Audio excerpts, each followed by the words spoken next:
Metro बा पाम्पड़ी पूरा पूरी मार्केट परिका बनिकी रेडी हेची आमर एई पाम्पड़ी। हाय गाइस नमस्कार, लोरी परी मम्मी किचन चैनल को आपन को अनेक अनेक स्वागत। मट्री बनैबा पई मु एठी नेइची गोटे कटोरी भरिकी चावल चूना, तापर एठी देखि पारुथिबे कंचा लंका, अदा रसुण आउ धनिया पत्र आउ एटा हला भुरसुंगा पत्र। एतिकी को मु हल्का दरदरा ग्राइंडिंग करि देबी। एटा को आपण पूरा प्लेन करके बाटिबेनी, हल्का हल्का दरदर खंड करके बाटी नेबे। देखि परथिबे मु एठी केमती आको बाटी नेइची। आको मु कोन कली ना चावल चूना रे पके दिली। तापरे मु 2 घंटा पूर्वर मुगटी को बतुरे के रखिथिले, तो मुगटी को मु छाणी के चावल चूना रे पके दिली। मुगटी पके सारिला परे चलंतु ए चावल चूना रे आउ किछि मसला ऐड करिबा।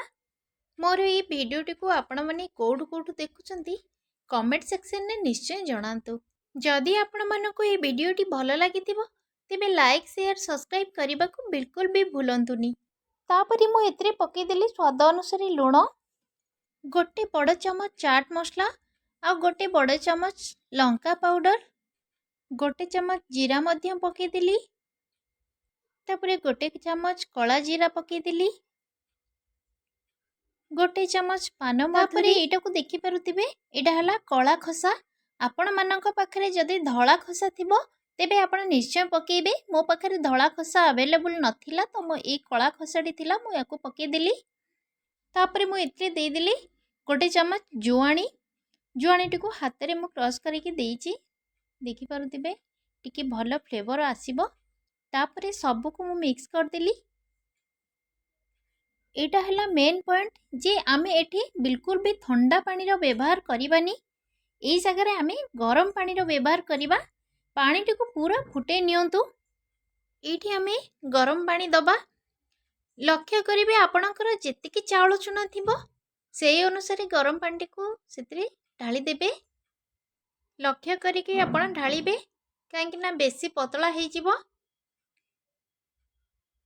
तापरे आको गरम पानी को ढाली देगी आमे कौन करिबा ना 5 मिनिट छाड़ी दबा।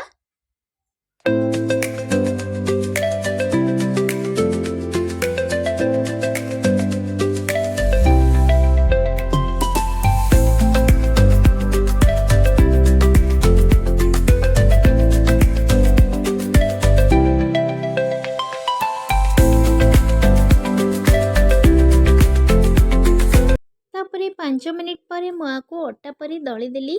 तापरे आको मु छोट छोट बॉल्स करके बटर पेपर ऊपर थोई देली। आउ गोटे ताटिया पछ समान आउ प्लेन थिबा ताटिया रे एमती करके चापी देली। एटा गोटे गोल शेप रे मु बनै देली। देखि पारुथिबे मटरी रो मु एठी 2-3 प्रकार अति सहज उपाय रे शेप दे देइची। तापरे ताटिया रो पछ पटरे मध्ये आमे लगे के डायरेक्ट तेल रे पकई परिबा। आराम से एटा बाहरी जीवो। देखंतु मु केमती करूची, देखंतु आराम से केमती बाहरी गला। तापरे ए गोल साइज रो मटरी गुडा को मु सब छाणी देली।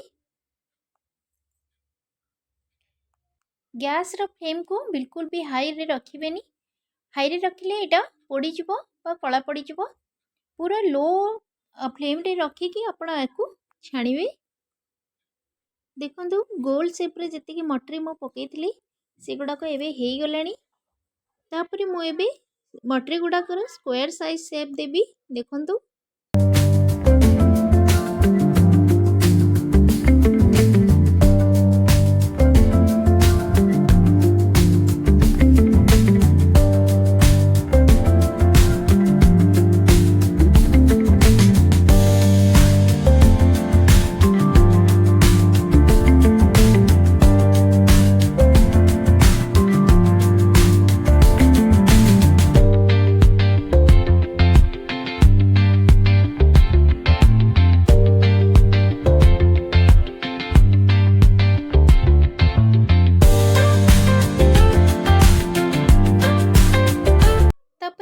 स्क्वायर साइज रो मटरी गुड़ाक छाणी देली।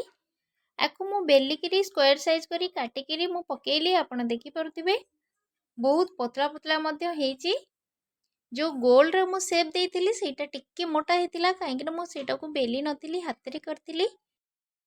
ଆକୁ ଆପଣ 1 ମାସ ପର୍ଯ୍ୟନ୍ତ ମଧ୍ୟ ଷ୍ଟୋର୍ କରି ରଖି ଖାଇପାରିବେ, ବିଲକୁଲ ବି ଖରାପ ହେବନି। ବହୁତ କୁରକୁରେ ମଧ୍ୟ ହେଇଛି, କ୍ରିସ୍ପି ନହେଲେ ମଧ୍ୟ ଟିକେ ଟାଣ ରହିଛି, କିନ୍ତୁ ପାଟିକୁ ଚୋବେଇବାକୁ ବହୁତ ଭଲ ଲାଗିବ ଆଉ ଏହାର ବହୁତ ଟେଷ୍ଟ। ରହିଲି, ଜୟ ଜଗନ୍ନାଥ।